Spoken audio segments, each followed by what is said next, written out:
Reproduction in flowering plants and reproduction का जो introduction है उस टॉपिक का जो आपका टेस्ट हुआ था उसका क्वेश्चन पेपर डिस्कस कर रहे हैं.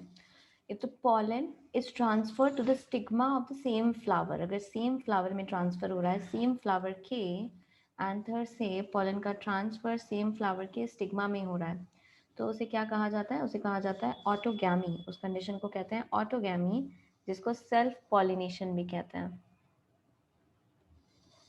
राइट. एंड जीटोनोगैमी और एलोगैमी क्रॉस पॉलिनेशन के प्रकार हैं. इसमें से कौन सा part of the flower, which part of the flower forms the fruit? पूरा फ्लावर फ्रूट बनता है? नहीं. केवल स्टेमन और कार्पल फ्रूट बनते हैं? नहीं. ओवरी और कार्पल, कार्पल मतलब हम पूरे पार्ट्स की बात करें, but it is not correct. केवल ये वाला पार्ट है, केवल ओवरी वाला पार्ट है जो फ्रूट बनता है. बाकी के जो हिस्से होते हैं वो सारे के सारे शेड हो जाते हैं, यानी कि झड़ जाते हैं. आफ्टर फर्टिलाइजेशन ओव्यूल से सीड बनता है, ओवरी से फ्रूट बनता है. क्योंकि एंजियोस्पर्म में ये दोनों पाए जाते हैं ना, एंजियोस्पर्म प्लांट्स आपने क्लास 9th में क्लासिफिकेशन पढ़ा था, इसीलिए उनके जो सीड होते हैं उनके बाद फ्रूट कवर प्रेजेंट होता है. अगर आपको ऐसा कोई सीड मिलता है जिसमें फ्रूट नहीं है तो मतलब उसमें ओवरी नहीं रहा होगा. इन एंजियोस्पर्म फर्टिलाइजेशन के बाद एंडोस्पर्म ट्रिप्लॉइड हो जाता है. ऐसा इसीलिए होता है क्योंकि एक मेल गैमीट जो कि हैप्लॉइड है वो फ्यूज करता है पोलर न्यूक्लियस के साथ. पोलर न्यूक्लियस, दो पोलर न्यूक्लियस होते हैं, दोनों के दोनों हैप्लॉइड होते हैं. तो फ्यूजन होने के बाद आपको क्या मिलता है? एंडोस्पर्म मिलता है. एंडोस्पर्म ट्रिप्लॉइड होता है, right. So in angiosperm fertilisation के बाद एंडोस्पर्म क्या हो जाता है? ट्रिप्लॉइड हो जाता है, क्योंकि इसमें 3 न्यूक्लियस फ्यूज किए हैं. ठीक है, 3 न्यूक्लियस फ्यूज किए, इसीलिए एंडोस्पर्म हैप्लॉइड ट्रिप्लॉइड है. फर्टिलाइजेशन के बाद ओव्यूल किस में बदल जाता है? सीड में बदल जाता है. इसमें से कौन सा कार्पल का हिस्सा नहीं है? देखिए, there is stigma, there is style, there is ovary. This is style ovary. तो मतलब एंथर जो है it is not a part of carpel. Anther जो है वो कार्पल का हिस्सा नहीं है. इसमें से कौन सा, which is a part of stamen? तो filament is a part of stamen, anther is a part of stamen. बाकी के पार्ट्स जो है वो स्टेमन का हिस्सा नहीं होते हैं. Vegetative propagation in bryophyllum takes place by. Vegetative propagation bryophyllum में किसके द्वारा होता है? लीफ के द्वारा होता है. So I repeat the answers.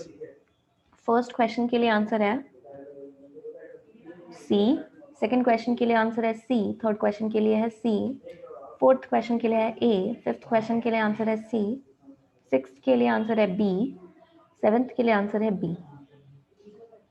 Eighth question में पेटल्स का जो ग्रुप है उसको क्या कहते हैं हम लोग? पेटल्स का पूरा ग्रुप क्या कहलाता है?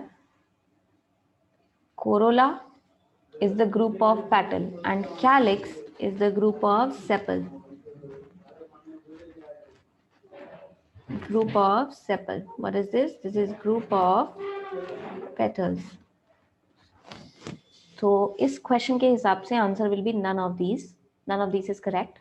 Pollen grains are produced by anther. जो प्लांट के ऊपर वाला हिस्सा होता है एंथर, इस वाले पार्ट से प्रोड्यूस होते हैं pollen grain.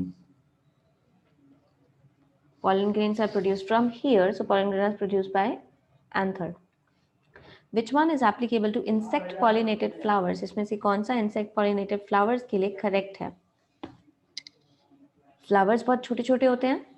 Flowers are not prominent. Flowers are conspicuous and scented, which have nectar. So basically उनको insect को attract करना है, इसलिए C option जो है वो ज़्यादा सही लग रहा है, because they are scented, they have scented, having nectar.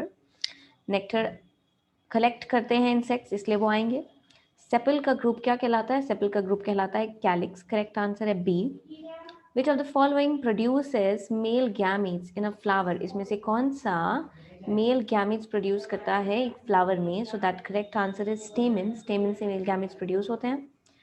During pollination, pollen grain get carried to which part? So they are carried to stigma part of the flower.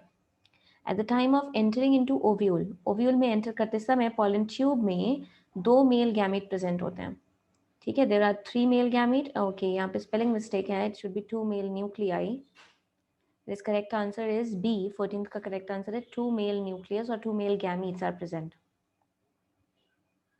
The transfer of pollen grain from anther to stigma is termed as pollination, pollen grain का transfer हो रहा है, उसको कहा जाता है pollination. Plant में fertilisation कहाँ पर टेक प्लेस करता है?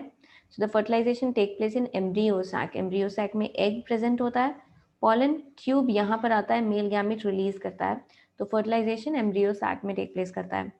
बाइनरी फिजन कहाँ पर होता है, किसमें इनमें से बाइनरी फिजन पाया जाता है, यानी कि एक ऑर्गेनिज्म स्प्लिट होके दो ऑर्गेनिज्म अलग अलग बना लेते हैं, तो उसको हम कहते हैं बाइनरी फिजन।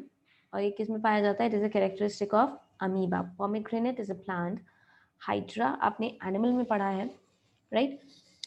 उसमें पाया जाता है। Correct answer for question number 17 is D. 18th के लिए देखा जाए, मल्टीपल फिशन किसमें इसमें से अकर करता है? So multiple fission Plasmodium multiple fission से डिवाइड करते हैं।